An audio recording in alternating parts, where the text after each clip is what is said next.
क्रम में वो कैसे विकसित हुआ।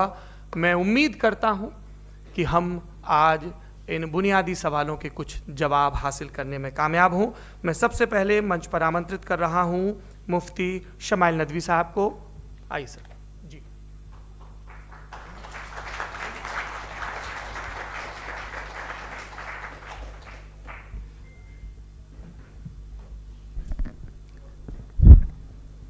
एक आखिरी गुजारिश, आप बोलना शुरू करें। आप लोग प्लीज अपने फोन फ्लाइट मोड पे या साइलेंट मोड पे रखें। एक बार चेक कर लें, कई बार बेध्यानी हो जाती है।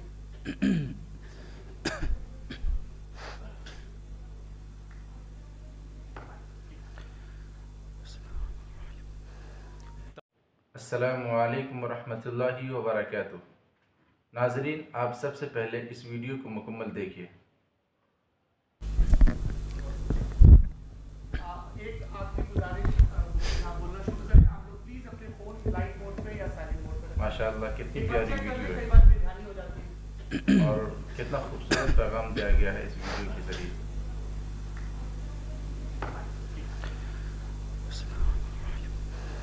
तमाम तारीफ़ें उस क्रिएटर के लिए जिसने इस यूनिवर्स को एक मकसद के तहत पैदा किया है।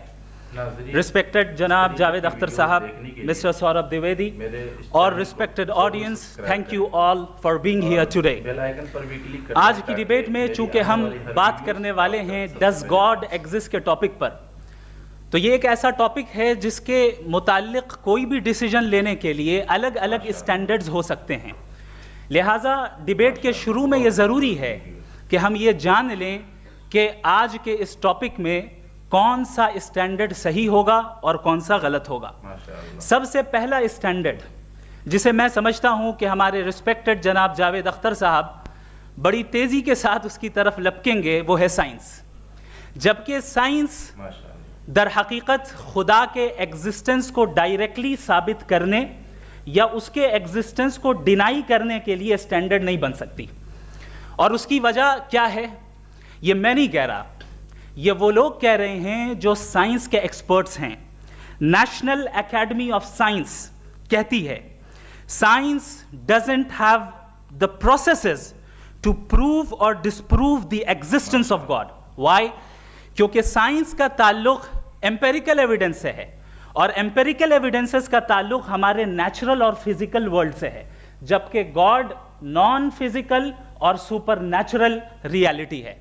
लिहाजा नॉन फिजिकल रियलिटी को आप उस टूल के साथ नहीं चेक कर सकते जिसका काम फिजिकल रियलिटी को तलाश करना है। लिहाजा आज इस डिबेट में गॉड की एग्जिस्टेंस को साबित करने या उसे डिनाई करने में साइंटिफिक एविडेंस को एक्सेप्ट नहीं किया जाएगा। दूसरा स्टैंडर्ड हो सकता है रेविलेशन, कि रेविलेशन के जरिए हम ये साबित करें कि गॉड एग्जिस्ट करता है या नहीं। लेकिन ये स्टैंडर्ड भी आज इररेलेवेंट है। क्यों? क्योंकि रेविलेशन मेरे नज़दीक सोर्स ऑफ नॉलेज है, वैलिड सोर्स ऑफ नॉलेज है, लेकिन हमारे जावेद अख्तर साहब के नज़दीक ये वैलिड सोर्स ऑफ नॉलेज नहीं है।